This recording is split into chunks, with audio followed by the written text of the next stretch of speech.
Welcome once again to Story Hour. My name is Carole Gooden, and I'm the media specialist at Windmill Point Elementary.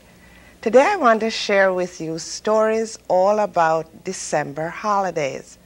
The first one is called Toby Belfer Never Had a Christmas Tree. It's written by Gloria, Teles, Pushker, and illustrated by Judith Hierstein. Toby Belfer never had a Christmas tree. She never wondered why. She knew that she was Jewish, and that was reason enough. Hers was the only Jewish family in the little country town where she lived with her parents and her grandmother.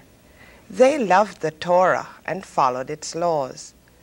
Toby lived in a small cottage with a great big yard with lots of flowers and trees, and a swing, and a slide, and a dog. All the boys and girls in the neighborhood loved to come to Toby's to play. When the weather was sunny, they played games in the garden or climbed the trees. But when it was raining, they sat on the porch swing and sang songs. And sometimes Mrs. Belfer baked cookies and told them wonderful stories. It was a place where they always had a lot of fun. It was winter time, and the children were excited that Christmas was coming soon. They invited Toby to their houses to trim their trees and sing lovely Christmas carols. That was a lot of fun, too. But Toby Belfer never had a Christmas tree herself. One December night, Toby invited her friends to her house for a party. Before the guests arrived, Mrs. Belfer set the table with her finest tablecloth and dishes. Meanwhile, Toby and her grandmother were busy in the kitchen, peeling and grating potatoes for pancakes they called latkes. After that was done, they squeezed the potatoes dry and added a small grated onion, a little salt and pepper, and 2 eggs. That felt mushy. Some people added 2 tablespoons of flour, but grandmother used matzo meal instead to firm up the mixture. That was her secret for great tasting, great smelling, crisp potato latkes. When the children arrived, to their delight, they saw standing in the living room a tall candle holder made of wood. Mr. Belfer said it was a menorah. He had built it himself by nailing together 3 pieces of wood in the shape of a T. Across the top he glued 9 bottle tops, which he painted a gold color. They were used to hold 8 long candles to remember each night of Hanukkah, and 1 extra helper, which was called a shamash. At the table, Grandmother Belfer lit the shamash and then lit the single twisted, colored candle that had been placed on the right side in her beautiful old brass menorah. Toby had her own menorah. It was just the right size for birthday candles. With the shamash, she lit the first candle for the first night. The little candle shone brightly. Grandmother Belfer held up her hands and led the family in 3 prayers. They all said them together, first in Hebrew and then in English. The children gathered around the table for a special treat of latkes. They were delicious with applesauce. They played a game with a top called dreidel. The prize for winning was chocolate money called gelt. They sang Hanukkah songs, and Toby told the exciting story of how Judah Maccabee and his followers had to fight the armies of the powerful Syrian king Antiochus to rebuild the temple in Jerusalem and bring the Jewish people religious freedom long, long ago. Antiochus wanted all nations to bow down to his idols, but the Jews refused. They would bow only to God. Other nations spent time in arenas and large buildings watching games held in honor of these gods, but the Jews spent their time studying the Torah. This made the king very angry. So he had his army place a statue of Zeus, his favorite idol, in the holy temple in Jerusalem. He had pigs sacrificed on the altar, which was a great insult to the Jews, and he destroyed everything else that was there. He was so angry with the Jews that he decided that if any person was found reading the holy books or honoring the Sabbath, he would be put to death. So guess what they did? When the Jewish boys were studying the Torah and the soldiers of Antiochus came around, the boys pretended to be playing a game of dreidel. After the fighting stopped, Judah Maccabee and his followers began to clean and rebuild the temple, and they once more made it a place of beauty, a place to worship God in peace. They were very upset to find that only one little jar of sacred oil remained to relight the Ner Tamid, the eternal light, only enough to last one night. Jewish law says that the flame must always be burning over the holy ark in the temple. A great miracle happened there.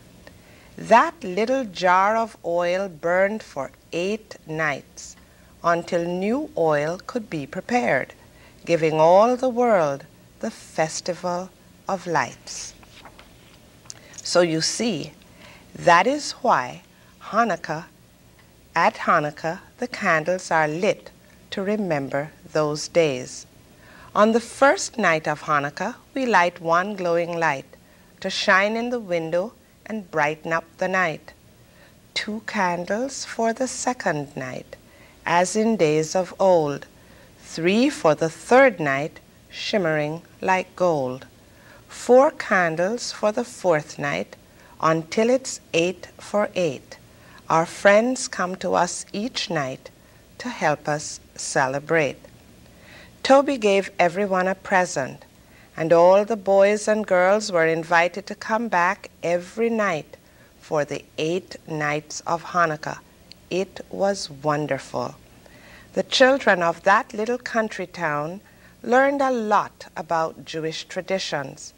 They also learned how nice it could be to have friends who could teach them new things about their different cultures.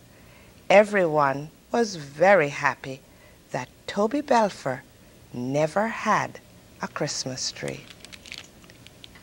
That story by Gloria, Teles, Pushker, Toby Belfer never had a Christmas tree.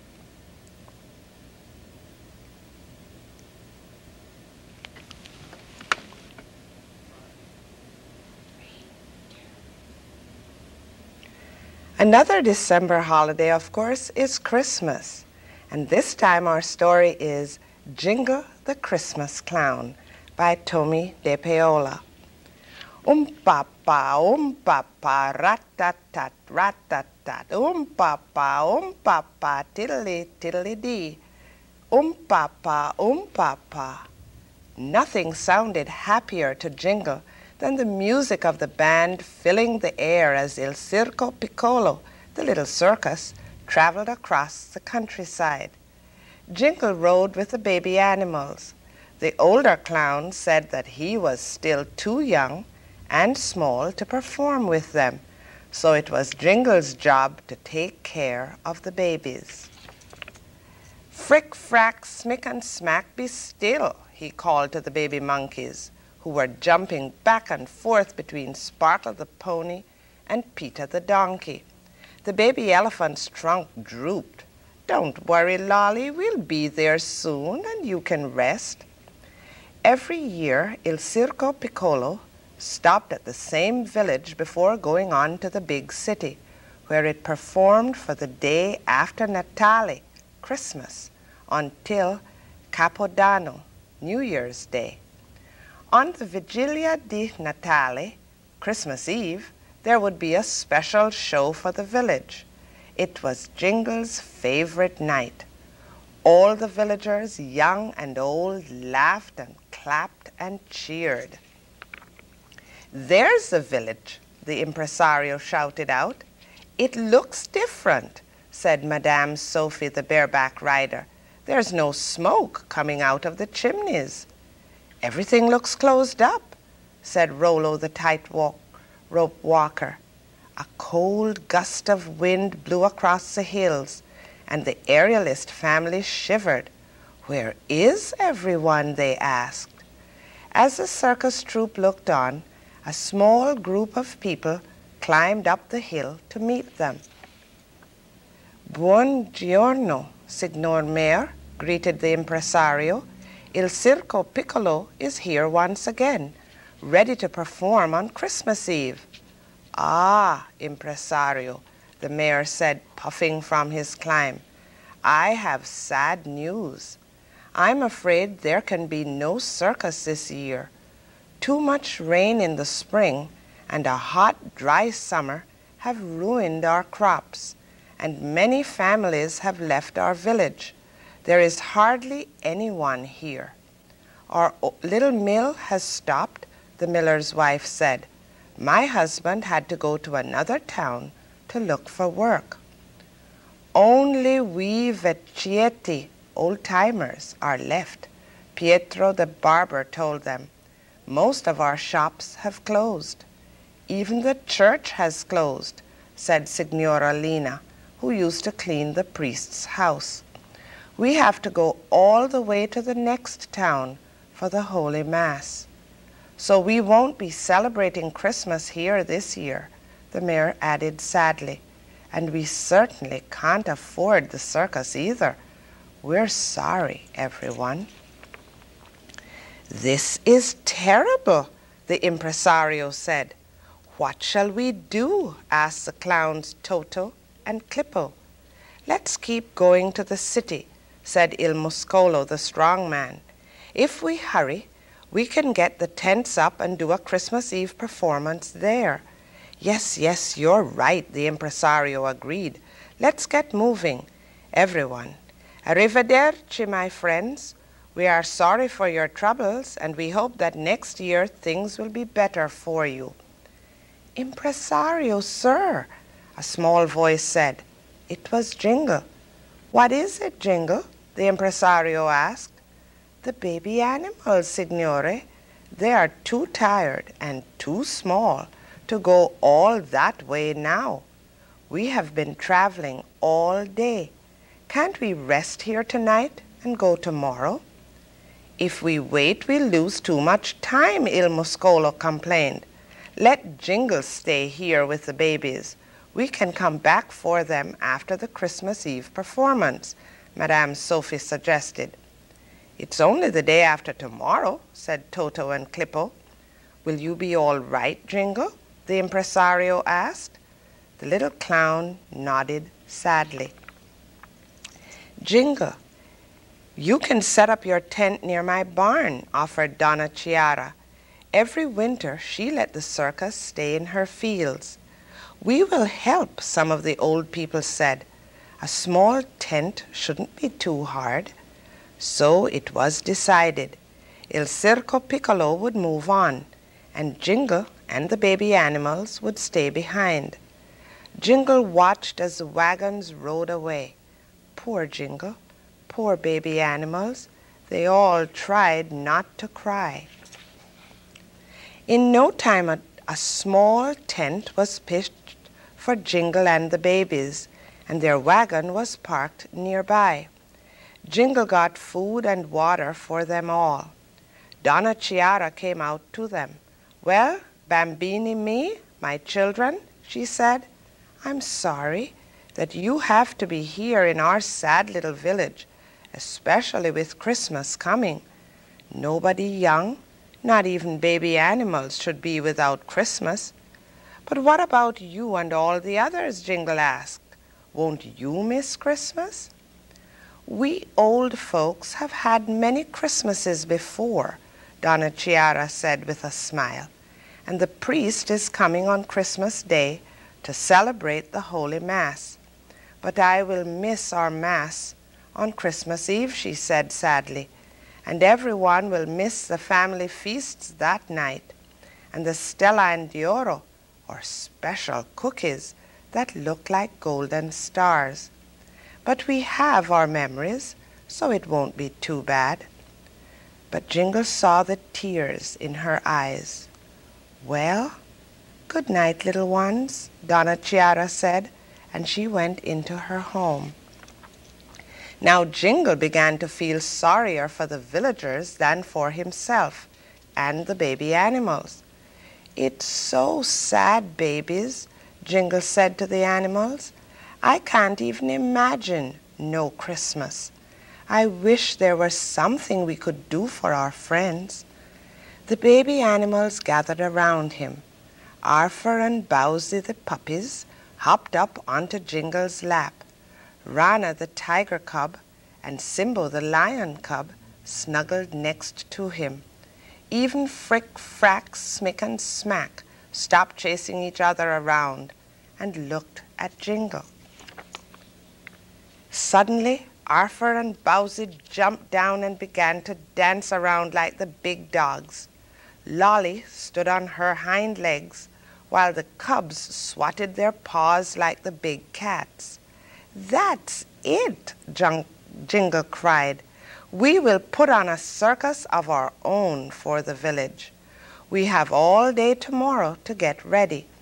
We will make a Christmas for the town. Everyone sit still now and let me think." Early the next morning, Jingle went to the village square and put up a sign. The mayor came out of his house.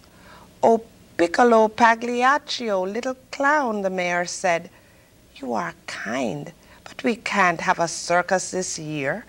We're too poor." "But, Signor Mayor, it says it's free," Signora Lena said.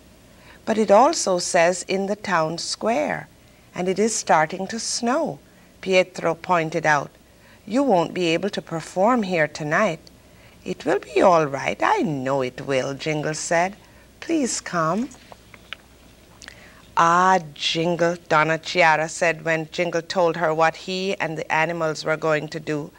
"You have such a big heart, caro mio. I shall help too. I can sew your costumes." Donna Chiara sat and sewed while Jingle rehearsed with the baby animals. Outside, snow fell all day long. "I know it will be all right," Jingle kept telling himself. "I know in my heart. We mustn't give up. Now once more." "It's time, everyone." Jingle stepped out of the tent. The night took his breath away. The snow had stopped, and the stone streets sparkled with white. Stars looking like diamonds flung up by a giant hand twinkled in the deep blue velvet sky. Donna Chiara walked to the town square with Jingle and his troop. Lolly swept away the snow in a big circle. Sparkle and Peter packed it down with their hooves. The monkeys climbed all over the place, putting up ropes. "Time to put on your costumes," Jingle called.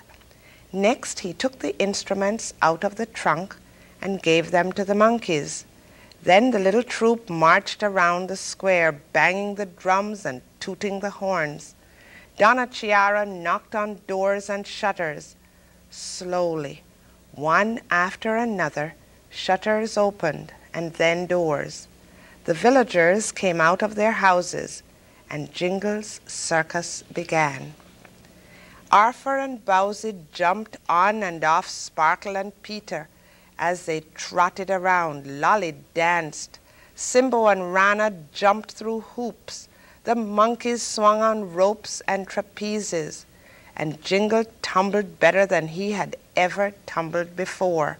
The audience clapped and cheered. "And now, friends, our finale," Jingle announced proudly. The baby animals formed a pyramid. Jingle gave each of them a candle, and there in the middle of the square stood a living Christmas tree. One by one, the villagers went into their houses and put lighted candles in their windows. "Look, look," the old people whispered and pointed to the pyramid. The Christmas angel had appeared at the top of the living Christmas tree. The angel opened its hands and golden stars fluttered down. "Buon Natale," the angel sang. "Buon Natale, Merry Christmas," the villagers sang back. And when they looked at Jingle and the baby animals to thank them for their gift of Christmas, there, shining over Jingle's heart, was one of the golden stars. Jingle, the Christmas Clown, by Tomie dePaola.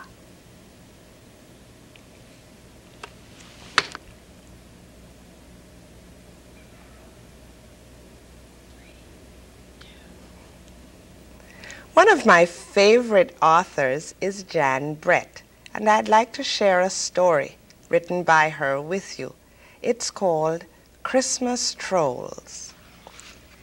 I'm Treva, and the day my brother Sammy and I went to our neighbor's farm to pick out a Christmas tree was the beginning of the most unforgettable Christmas I ever had. As we went home through the forest with a perfect tree packed on the sleigh, Tuffy started sniffing and barking. I couldn't see anything, but I felt sure someone was watching us. When we arrived home, we forgot all about the forest. Mom and Dad had brought out our boxes of ornaments to decorate the tree. Sammy and I put evergreen wreaths, mistletoe, and holly all around the house. We had already wrapped our presents and hidden them away for Christmas morning. Then some of our Christmas decorations started to disappear. I didn't notice until Dad asked if we had moved the trinket box he had hidden for Mom. I shivered because Mom had just asked me the same thing about the mittens she had knitted for Dad. Sammy and I looked in all the usual hiding places, but we couldn't find them. Tuffy was acting strange too. He sniffed and barked and ran around in circles as if he were looking for something. Then, a few days before Christmas, the treetop angel was gone. What would be next? I started carrying my favorite red horse everywhere. Early the next morning, when I went to feed Arnie, I saw something flying across the snow. It was our Christmas pudding. I harnessed Arnie, bells and all, and raced after it into the forest. As I got closer, I could see that our pudding was being carried along, pincushioned to the top of a hedgehog. I didn't know what to do, so I yelled, "Stop, come back." But it didn't stop until it reached the bottom of 4 fir trees. The hedgehog put the pudding down and scampered off. Just then the trees started rocking back and forth.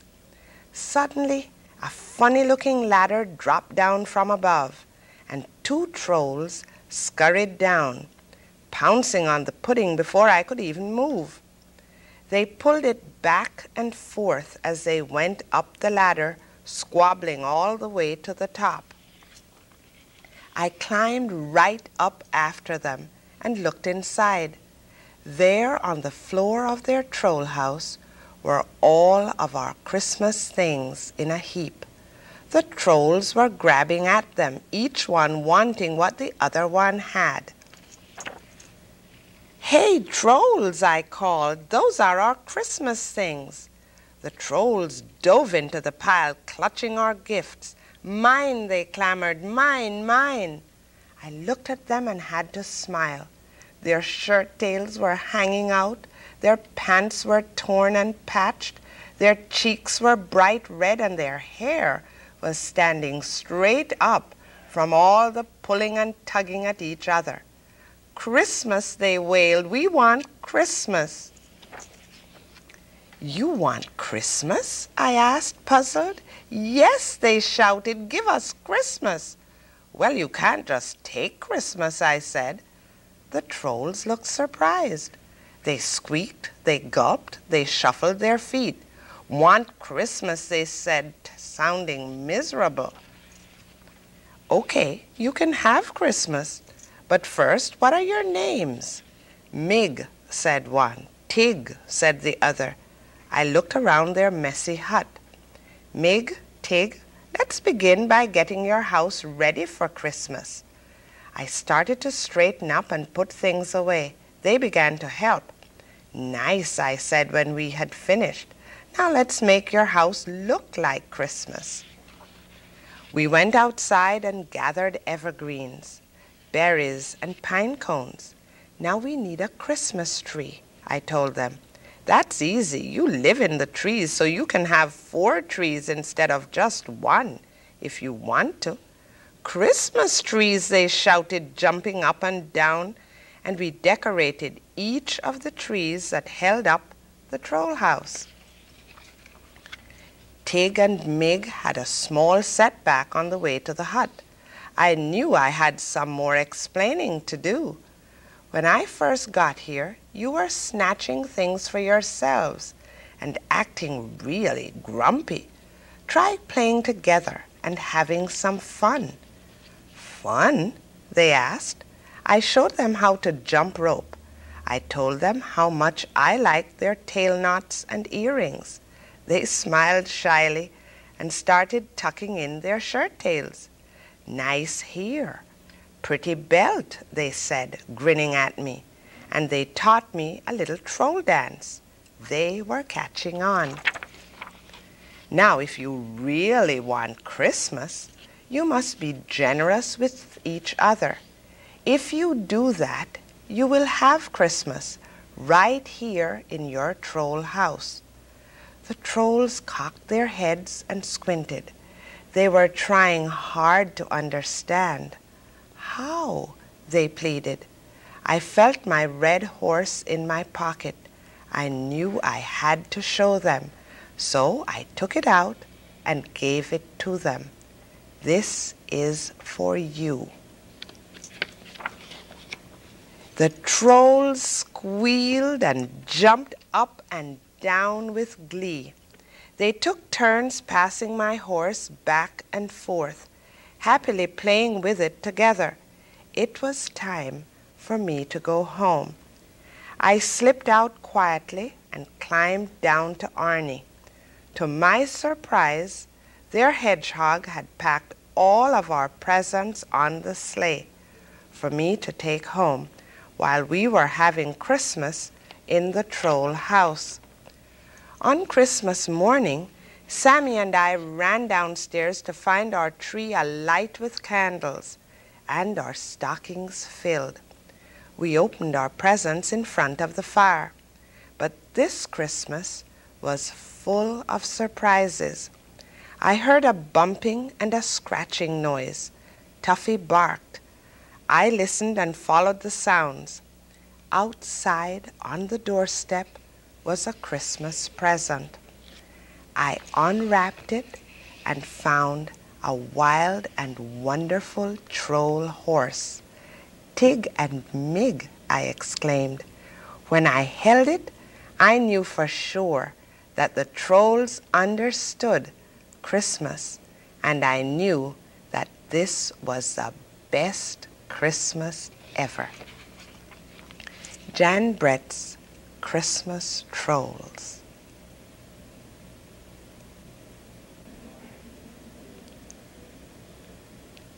Have you ever wondered how Santa Claus remembers everybody's names? Well, David McPhail has written a book called Santa's Book of Names. Edward was good at numbers. He could count all the way to 50. He could recite the alphabet and knew the names of most of the dinosaurs. But when he opened a book and tried to read it, he just couldn't. Edward's teacher was concerned. She sent a note to Edward's mother and father, urging that he be tested to find out what the problem was. No tests, Edward's mother wrote back. Patience. At bedtime on Christmas Eve, Edward's father read aloud Edward's favorite Christmas story.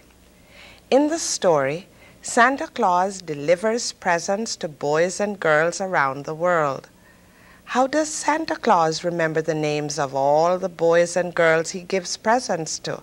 Edward asked when his father had finished. And where they live, and what toys to bring them. He must have a good memory, said Edward's father. Or maybe he has it all written down in a book, said Edward's mother, as she came in to say good night. After his mother and father had kissed him and turned off the light, Edward took his flashlight from under his pillow and tried to read the story himself. He wanted more than anything to be able to read, and he almost could. Almost, but not quite. Just as he turned the last page, Edward heard a noise. He sat up and listened. Yes, there it was again. Edward slid out of bed and tiptoed downstairs. When he peeked into the living room, he saw that his stocking was filled and that there were presents under the tree. Santa had come and gone, and Edward had missed him. Then Edward noticed something else, something lying on the floor right in front of the fireplace. It was a book. He bent down and picked it up. The book was thick and heavy and probably very old, for the cover was torn and the pages were tattered. Santa must have dropped it, Edward suddenly realized. He ran to the front door, threw it open, and stepped outside. Just as he did, a long shadow passed over him and glided across the fresh moonlit snow. "Santa, wait!" cried Edward. "You forgot your book." But in the jingle of sleigh bells and the rush of the wind, Santa didn't hear, and in an instant he was gone. How far could Santa get without his book, Edward wondered. And when Santa realized the book was missing, how would he know where to find it? Then Edward had an idea. He hurried back into the house, quickly put on his boots, mittens, coat, and hat. He knew what letter the word book started with, so he tromped out a huge letter B in the snow. Would Santa see it? And even if he did, would he know what it meant? Then Edward heard the sound of sleigh bells growing closer. He looked up. High overhead, Santa's sleigh appeared. It circled once, then went into a steep dive, gliding to a stop right beside Edward. "Hello, Edward, I see that you found my book," said Santa, who looked very much like the Santa in Edward's storybook, except that his nose wasn't round, it was pointed. "That book contains the names and addresses of all the children in the world," Santa explained. "Most of them I know by heart, but I can't always remember which present to leave. That's why I need my book." Edward held the book out to Santa. "Thank you, Edward," said Santa, and he gently patted Edward's shoulder. "It would be a big help if you would come along and read it to me when I forget something." Ride with Santa in his sleigh? Edward couldn't believe his ears. He stared down at the glistening snow. I can't help you, Santa, he stammered. I can't read. Come along anyway. You can hold the book open so the pages don't blow, said Santa. I promise I'll have you back before dawn. Edward smiled. Okay, he said, and he jumped into the sleigh beside Santa, who bundled him up in thick woolen robes and placed the open book in his lap. Then Santa gave a low whistle, and the reindeer lunged forward, lifting the sleigh into the crisp, clear air. From rooftop to rooftop they went. At each stop, Santa would disappear down the chimney with a small bag full of toys. Presently, they came to a great city. Skyscrapers, dark and silent, loomed around and above them as Santa made his way from one apartment house to the next. 1,000,000 children must live in this city, thought Edward, and Santa delivers toys to every one of them. How he did it, Edward couldn't say. Does time slow down, he wondered, or even stop on Christmas Eve while Santa goes about his work? On they went to other cities and to every town and village in between. I'll go wherever there's a child, Santa said. All this time Edward had been holding the book and turning the pages, so that Santa, his glasses balanced on the end of his nose, could glance over and read what was written beside each name. He read aloud, Pablo Lopez, paint set, and Lucy Wells, baseball mitt, as Edward followed along. They were crossing a vast ocean, skimming above the waves when a huge seabird flew in front of them. As they went past the bird, the tip of its wing brushed Santa's glasses and sent them spinning. Down, down the glasses fell, until with a faint splash they entered the dark sea and disappeared. Oh dear, Santa exclaimed. Now I really need your help, Edward. Do you think you can read the words to me? Edward knew Santa was counting on him. I'll try, he said. Good, said Santa. I was up to the 7th name on that page, Ben Hill. Edward counted down the page to number 7. Beside the name was a word that looked familiar to him. Buh, Edward began. That's right, Santa said. Just sound it out. K, said Edward. Book! A book it is then, declared Santa, as he landed the sleigh and stepped out. What's next, Edward? Santa asked upon his return. Edward looked up at Santa. Doll, he said proudly. After that, Edward continued to read the words to Santa, and while Santa was delivering one present, Edward was getting another one ready to go. Finally, they were finished. Edward closed the book of names and placed it on the seat beside him as Santa emerged from the last chimney and took one final present from his bag. It was a book. Merry Christmas, said Santa as he handed the book to Edward. Thank you for all your help. I couldn't have done it without you. Then he took up the reins once more, and in an instant they were streaking through the dawning sky. Edward opened his book to the first page and stared down at the words. He must have fallen asleep on the way home, because the next thing he knew, his mother was gently shaking him and softly calling his name. Merry Christmas, Edward, she whispered. Time to wake up and see what Santa Claus brought you. Edward opened his eyes. He was lying on the sofa in front of the fireplace. Look at what Santa left you, said Edward's father as he bent down and picked up a book.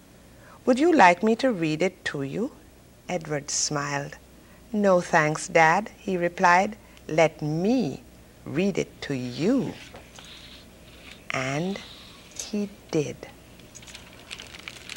That was Santa's Book of Names by David McPhail.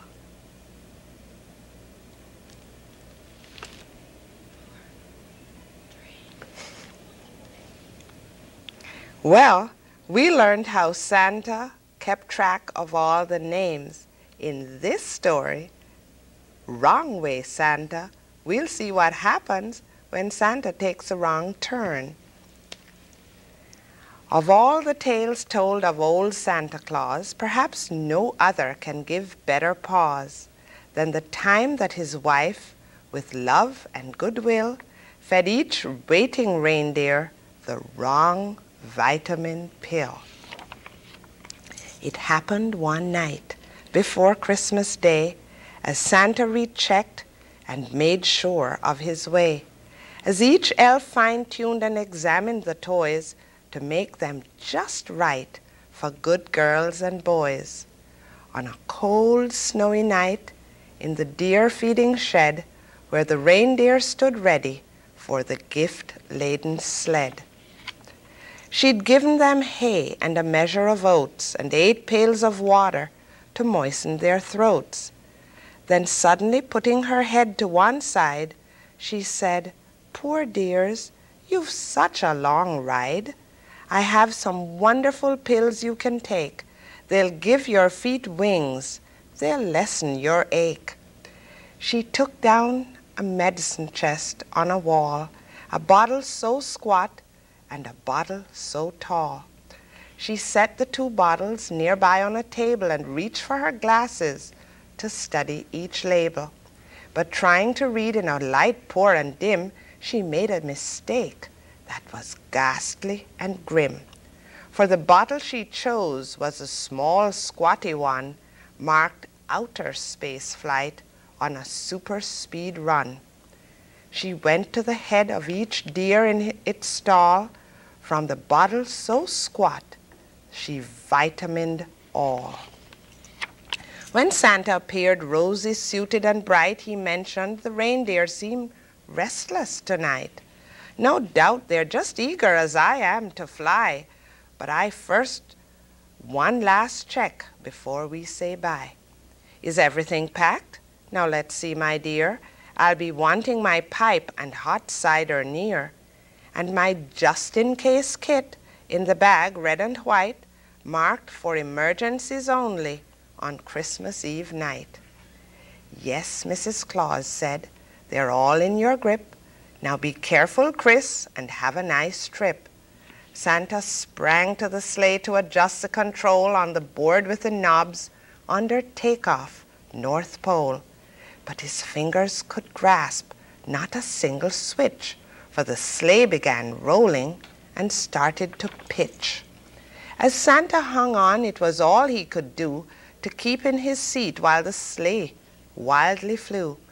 Behind runaway deer filled with outer space pep that galloped, careened, and gee-hawed out of step. They swung through the sky with their gift-laden carrier, so fast that they shattered the sonic sound barrier. They broke up the wavelengths, they bent the light years, while all that poor Santa could see through his tears were the rumps of his reindeer away up ahead, and the reins that were hooked to the front of his sled. "I've got to do something to stop this mad flight, for everywhere children await me tonight. My just-in-case kit has some magical pills, just in case while I'm flying my reindeer get ill. If I can get one such pill down the throat of each reindeer, it's a sure antidote." He took a deep breath, for he had but one way. Then carefully Santa crawled out of his sleigh. As he climbed out, he held tightly the reins, for his overweight problem provoked a few pains. While jumbled up wavelengths on earth down below caused gallery paintings that hung in a row to shake and to shimmy and simply confound all the people who saw this strangeness abound. They stared in great wonder as Blue Boy turned red, and Whistler's mother now stood on her head. TV sponsors were screaming and tearing their hair for the mixed-up commercials that went on the air. The newest was soap, now called Telltale Gray, and the latest in toothpastes was Instant Decay. The beaches down south in the height of the season were covered with snow and were all out of reason. The children up north threw their scarves to the ground and stood in the shade when they suddenly found the heat from the south that invaded their mountains was turning their snowmen to high-spouting fountains. Perhaps the most mixed-up event that occurred, the cat chased the dog, both chased by a bird. Poor Santa saw this and he started to plead, "I've got to reach Dancer. He's the one in the lead." He struggled again on the reins he was gripping, but the harder he tried, the more he kept slipping, until with a snap and a plunge down in space, the reins that he clung to broke loose from the place where they first had been fastened up tight on the sleigh and left poor old Santa to dangle and sway. He swung back and forth, he swung side to side, with no way to slow up his runaway ride. The sleigh up above gave a jerk and a lurch and spilled out some presents that fell on a church where children were singing outside in the snow, their voices all blended, their faces aglow. "Oh dear," said poor Santa, "I surely am troubled. If I ever get started, my work will be doubled. But first I must stop those 8 runaway deer, though just how to do it is not very clear. Perhaps if I swing back and forth like a swing, I could pump myself up. I could grab the check rein that's fastened up front to the sleigh bells on Dancer and threads through the rings of the bridle on Prancer." He pumped and he swung and he swung and he pumped. His head was drawn in and his shoulders were humped. He couldn't quite swing high enough to the side to grab the check rein and to stop his wild ride. He'd never have made it, but when nearing Mars, he noted some stylishly blue-suited stars. He reached for the nearest. He took quite a chance in grabbing a star by the leg of its pants. Poor Santa Claus shrieked. Then he leapt a foot higher, for the star's stylish pants were made of blue fire. The boost that he got swung him high into space, and he sailed through the air at a breathtaking pace. With a plop and a whoosh and a resounding smack, he landed astride, racing Dancer's brown back. He caught the check rein, slowed his furious ride, and put the big sleigh in a swift downward slide. "Whoa, you fellows, whoa! Steady there, boys! You're spoiling my ride, you're spilling my toys. You've upset the earth, you've caused quite a fright. You'll have to slow down just to set things aright." He brought the dear team to a halt on a hill and quickly gave each a magical pill. Then back in his sleigh, Santa looked at his list. "I must hurry all night so no child will be missed." As he slid across roofs with his well-loaded pack, he was happy to note the old earth settling back.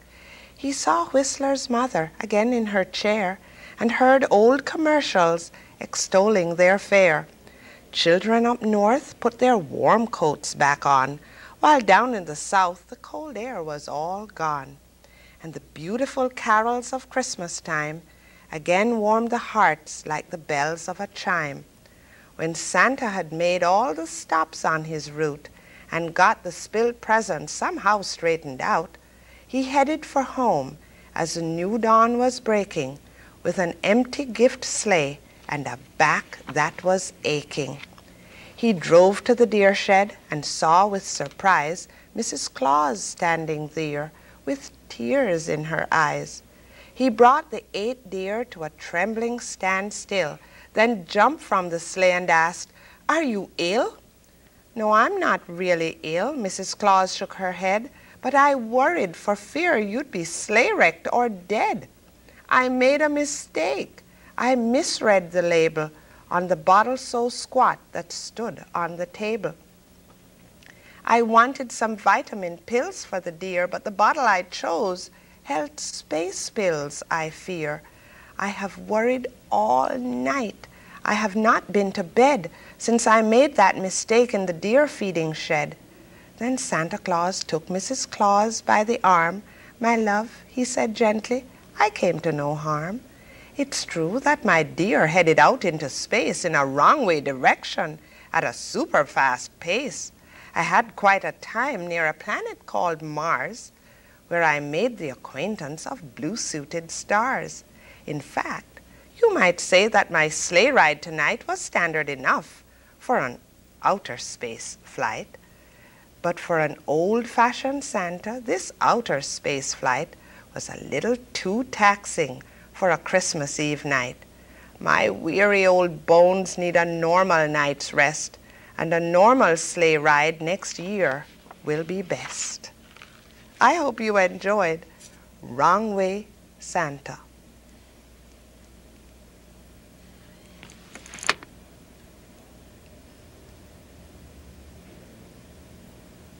Our next story is about a new December holiday. Our story is called 7 Candles for Kwanzaa. It's written by Andrea Davis Pinkney with pictures by Brian Pinkney. Kwanzaa is like a family day in the park and Thanksgiving and a birthday all rolled into one. Kwanzaa is a joyous African-American holiday that is 7 days long. It begins on December 26th and lasts through the first day of January. The name Kwanzaa comes from the East African language of Swahili. It means first fruits of the harvest. Since ancient times, in countries all over Africa, families have joined together to celebrate the end of the harvest and the beginning of the new planting season. When vegetables, yams, and fruits are ripe for gathering, families rejoice in a first fruits festival. Kwanzaa is a holiday that began in America. It is a time when people whose ancestors come from Africa celebrate their African heritage. To get ready for the holiday, families decorate their homes with Kwanzaa symbols. They place the mkeka, a straw placemat, on a table. The mkeka is woven with beautiful patterns. It represents tradition. Muhindi is corn. During Kwanzaa, 1 ear of corn is placed on the mkeka for each child in the family. Families that have many children put lots of muhindi on their mkeka, along with apples, bananas, nuts, pears, and yams to remember the earth's abundance. These fruits and vegetables are called mazao, which means crops. Kwanzaa gifts made by hand are called zawadi, a fabric doll with black button eyes, a necklace strung with speckled beads, and a homemade storybook with folk tales from Africa are the kinds of zawadi that praise our African ancestry. Grown-ups give Kwanzaa gifts to children to reward them for the promises they've made and kept throughout the year. Children can give Kwanzaa gifts too. 7 Kwanzaa candles are proudly placed in our kinara, a wooden candle holder. A black candle in the center represents the richness of our skin. 3 red candles are reminders of the struggles we sometimes have to face. 3 green candles tell us to always look toward a prosperous future. For each day of Kwanzaa, 1 candle is lighted to celebrate a special principle. The 7 Kwanzaa principles, called Nguzo Saba, come from beliefs that are held by families in many parts of Africa. These beliefs help us learn, achieve, and grow. On the first day of Kwanzaa, the black candle is set alight to celebrate umoja. The word umoja means unity. For in umoja, our family gathers at home. We share thoughts and feelings about the Kwanzaa holiday and relax in the spirit of togetherness. We talk, laugh, and ask, Habari gani? Habari gani is a Kwanzaa greeting that means, what is the news? It is what we say to start each Kwanzaa day. When someone asks, Habari gani, we answer by telling about the Kwanzaa principle for that day. If someone asks Habari gani on the second day of Kwanzaa, the answer is Kujichagulia, which means self-determination. A red candle is lit to represent Kujichagulia. This is the day to learn traditions that help us define ourselves. In some families, women teach girls to braid their own hair in fancy styles. In others, folks learn to beat African rhythms on drums and gourds. Habari gani? What's the news on the third day of Kwanzaa? Collective work and responsibility. Ujima. Ujima is the Kwanzaa day to light a green candle and work together to get a family chore done, like stripping down an old wooden chair and giving it a fresh coat of paint. When the fourth day of Kwanzaa dawns, it's time to celebrate Ujamaa, cooperative economics. For Ujamaa, we save up our coins for 1 whole year to buy a family gift that everyone can share, like a clock that chimes or a hallway mirror. On Ujamaa Day, a red candle glows bright in the kinara. Nia is purpose, the 5th Kwanzaa principle. Today, a second green candle glows to illuminate our purpose. This day of Kwanzaa is for reflecting on how to fill the days and years ahead. Some folks dream of life as an astronomer who peers at stars nestled in the dark night sky, or a trumpet player who bebops in a swinging jazz band. Nia, our purpose, is to do what makes us glad to be who we are. Kuumba means creativity, and the 6th day of Kwanzaa is for celebrating Kuumba in every way. Today we make up dances to perform for friends. Some dances tell stories about the history of people who live in Africa. Other dances are just for fun. Sculpting mounds of clay or reciting a favorite rhyme are also ways to express Kuumba. So is planting seedlings on the windowsill and nurturing them to sprout. The 3rd red candle shimmers to help our creativity shine. Faith is Imani, the 7th Kwanzaa principle. To have faith is to believe that good will always happen. To show our belief in a happy holiday, we burn the last green Kwanzaa candle.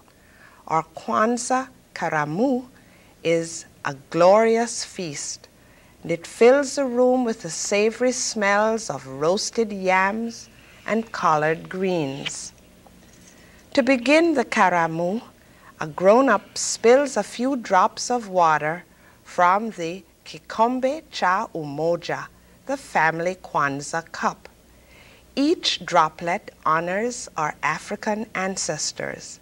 Everyone takes a little sip from the cup to drink in the warm feelings of family unity.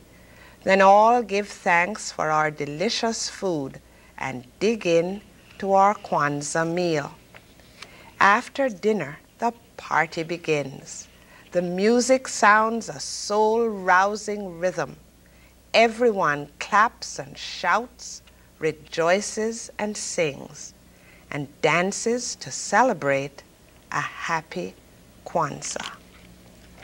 7 Candles for Kwanzaa by Andrea Davis Pinkney with pictures by Brian Pinkney.